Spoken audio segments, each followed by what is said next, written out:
Hey guys, Nicholas here with my feels for episode 3 of Mekakucity Actors. So this episode was titled Mekakucity Codes, and as the title says, we are introduced to the Mekakucity Dan now.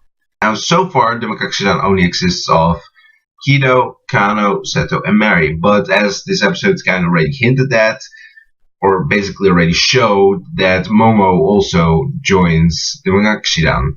So I guess since we have new characters to talk about, let's talk a bit about them. First off, Kido. She is pretty cool. She's cool because she's a bit of the calm and collected type of character, because she is of course the leader, but she also has the girly side. She still has her girly side to her, as it was shown in this episode. Kano, he's more of the jokester, doesn't really take stuff seriously, but he is still really amusing for pretty much all the time. And he's the jokester. He just jokes around and just kind of jabs at people, makes a bit of fun of them here and there, as was shown with Mary and Kido. And then we have Seto, number 3, who is a bit more of the normal guy, I guess you could say. But it also kind of showed that he, for some reason, has a bit of a tight bond with Mary. And the opening also kind of hinted at that. And yeah, he's more of like, I guess, the big brother for Mary. Since Mary, let's transition into her, is a bit more the kind of clumsy, child-like-ish character. She's like the little sister of the group, which is kind of cute. And I guess I can also then now talk about her powers, because the eye powers now finally got introduced into the actual show. Kido has the concealing eyes, which basically makes her invisible, which is pretty dope. Kano's eyes basically mean he can make illusions, while he himself can basically jerk around. For everybody else, he will look like he's tied up, as was shown in this episode.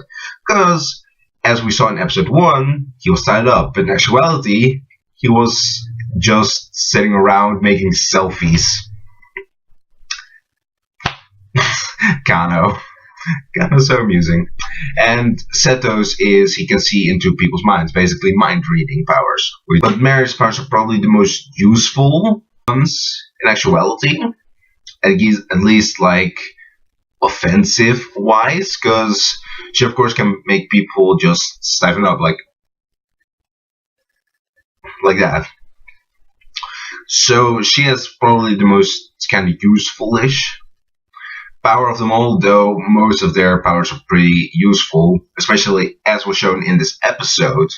And we also saw a bit more of an in-depth look into Momo's eye powers, of the like attention-seeking power eyes, I guess you could call them.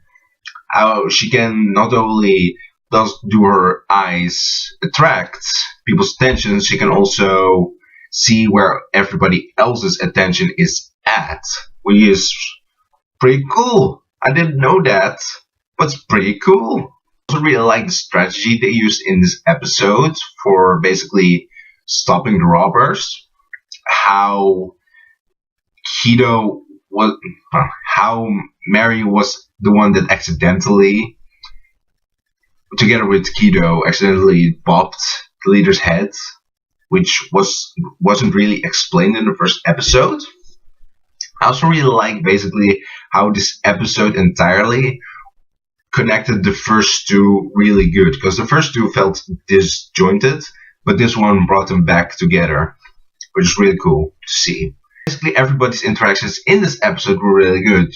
The interactions with Kido, Kano, Seto, Mary, Momo, and to see actually Shintaro again.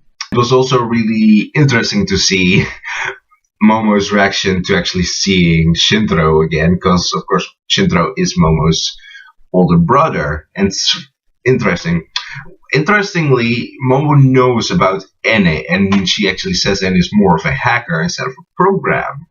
But if we look at Shintaro, it's more that she's a program instead of like a hacker. Mysteries much? And basically this episode was just a lot better overall because it wasn't too much shaft like the second episode was, and it started to feel like its own show this time instead of feeling a little bit like each normal shaft show or monogatari show.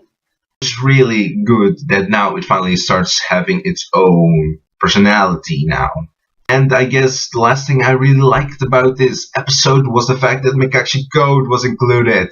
The actual song of Mekakucity Code was included in this episode in the background, which was it was just so amusing to hear. Like, wait, is this Mekakucity Code? It's Mekakucity Code.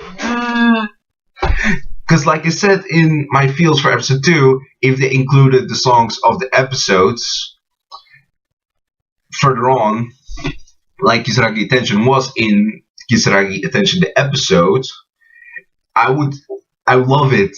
They don't have to do that, but they do, and it's so good. It's just so fan servicey, but it's awesome fan servicey. And to wrap it all up, I guess, now to move on to the third part of the Monster Girl that we see, is basically that she met humans, and now because she started learning pain, despair, fear from them, and basically they wanted to kill her, she started getting these feelings, and she fought back and started killing humans as well, which is dark. It's dark, and it's interesting to hear that. So those were my feels in the most part about episode 3. A lot better than last week's episode, and basically the best episodes of Mekaku so far. And Shaft, please don't fuck up episode 4. Because episode 4 is called Kagero Days. And if you fuck that up, I will hate you. I will so hate you. So please, just do it good. Don't put too much shaft into it, like second episode. Keep it like this episode. Let it be its own thing. And let it be good. Let it be a good adaptation of Kagero Days, please. Song, by the way. Please. Because that is seriously, that is gonna make or break Mekaku for me. If they fuck that up, no matter how good they do, then episodes 5, 6, 7, 8, etc. If they fuck up 4, if they fuck up Kagero Days, I'll be really disappointed. So please, Shaft, don't fuck it up. And those were now fully my feels on episode 3. Really excited to watch episode 4. And yeah, my social links stuff in the description if you want to know that stuff. And I guess we'll see you guys in my feels for episode 4. Bye.